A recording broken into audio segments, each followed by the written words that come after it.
طلع البدر علينا من ثني. بسم الله الرحمن الرحيم. السلام عليكم ورحمة الله وبركاته. waxaa idin la hadlaya walaalkiin Saciid Cilmi Raage oo idin kala hadlaya Horn Cable TV. barnaamijkeeni inoo caadada ahaa la oran jiray i xasuusi. maanta waxaan idin xasuusinaya oo is xasuusinaya xabaasha. marka maanta waxaanu leenahay xabaasha i xasuusi.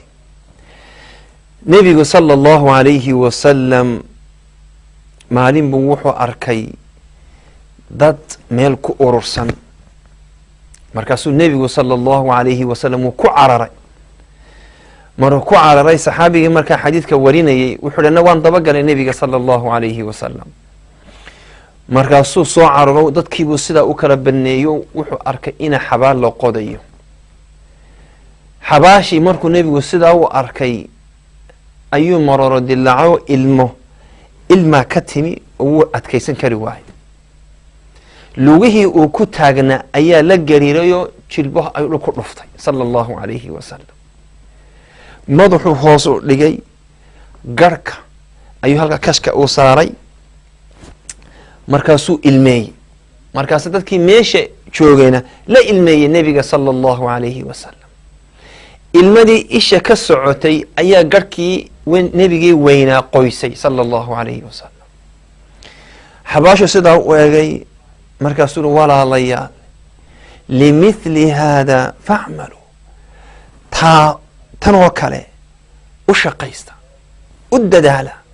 yacni maalinta iilka lagu gelinayo ee xabaashaa lagu gelinayo maalintaa u shaqayso. xabaashu walaalayaal waa meel aad iyo aad iyo aada u dhib badan. ilaahu kaa badbaadiya mooyaane. qofka bini aadamkii markuu dhinto oo iilka sidaa loo geliyo oo qofka qiblada loo jeediyo markaasaa la odhanayaa addaba war ninkii iilka dhigayo ka soo bax. ninkii iilka dhigayo ka soo bax. waxaana weeye qofkii ahalka ugu dhowaa uguna cilmi badnaa ayaa iilka ku dhigaya. markaasaa halkaa intaa jaajuur lagugu miiso ayaa halkaana inta daciidii lagu meeshii lagu rido ayaa halkaa lagaga dhaqaaqaya. markaasaa nebigu wuxuu yihi sala allahu alayhi wa sallam tallaabada qofka ugu dambeeya tallaabadiisa ayaad maqlaysaa. markuu kaasii dhaqaaqo uu kaa tago ayaa laba malag baa imanaya. labadaa malag waxaa la yidhaahdaa munkar wa nakiir kama fi xadiid aladi saxaxahu alalbani.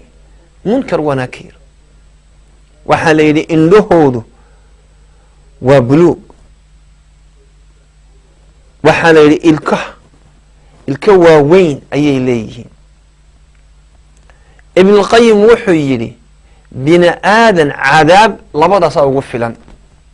yani hadduu bini aadan dooyin laga bajiyo ama la cadibo aragay arkayaan labadaa malag ayaa ugu filan buu yihi ibn اlqayim.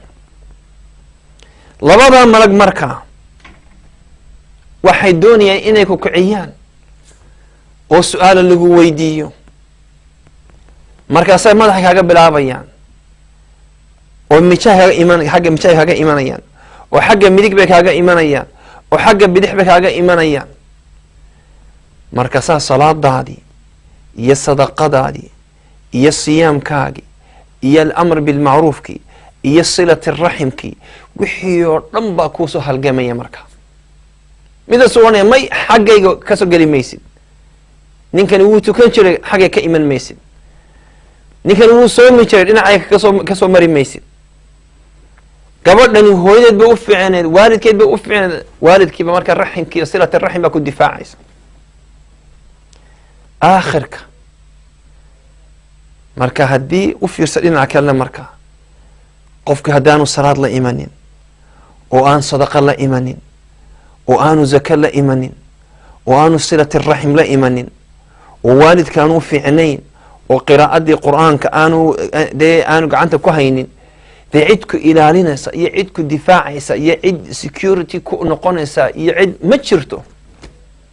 marka waa lagaa nixinaya, argagax ayaa ku gelaya, markaasaa judda lagu soo kicinaya,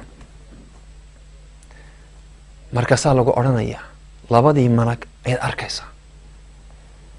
waayo marka ay halkani labada malag imanayaan ma soo jeedid, waayo nafti baa lagaa saaray, nafti baa lagu soo celinaya. markaasi qof hurdo ka soo kacay oo laga nixiyey ayaad noqonaysaa. labadii malag baad arkaysaa oo aragooda aad ka argagaxayso, aad ka baqaysid. labadii baa ku odhanaya man rabbuk, ilaahaaga waa ayo. dee nin baad ahayd ilaahay ku xidhnaa oo ilaahay ka cabsan jiray oo soomay oo salaaday oo markaad keligaa aad tahay ilaahay ka cabsan jiray, dee waad la soo boodaysaa. rabbi allah baad leedahay, waa lagaa saxaya. su-aasha labaad, maa diinuk, diintaadu waa maxay? haddii aad ahayd marka gabadh marwo ah oo ilaahay ka cabsan jirtay oo xijaabka xidhan jirtay oo aan dadka xaman jirin oo qur-aankeeda taqaanay oo ninkeeda atiici jirtay oo caruurteeda iyo qoyskeeda iyo gurigeeda ku mashquul ahayd, dee waxaa odhanaysaa diini alislaam, diintaydu dee waa alislaam. waad baastay baa lagu odhanayaa. su-aal baa ku xigta man nabiyuk, nebigu waa ayo? haddaad ahayd inaan dhalinyaro ah oo salaad sax ah oo jimcuhu aanu dhaafin oo xalaqaat alcilmigu aanay dhaafin oo ilaahay ka cabsan jiray oo shahawadiisa xakamo geliyey oo isha hoos u dejin jiray, dee waa lagu hawl yeelanayaayo waxaad xasuusanaysaa nebigii, saad odhanaysaa dee nebi maxamed sala allahu alayhi wasalam. miya aragtay taasi? saa lagu odhanayaa sax. saa la odhanayaa nebi maxameda miyaad aragtay, miyaad la joogtay, miyaad salaantay, miya kulanteen? waa maya. marka xaggeed ku ogatay in nebi maxamed uu yahay? haddii marka inan aad tahay saalixada oo xijaab iyo xishmad ku nool oo ilaahay ka cabsata oo jilbaabkeedu uu weyn yahay oo uu yahay niqaabkeedu uu haagsan yahay oo maryaheedu weynada xishood leh oo aan inama la sheekaysanin oo salaad saxa, dee waxaad leedahay walaalo qur-aanka ayaa nalagu sheegay, wamaa muxamed abaa axadi min rijaalikum baa la yidhi.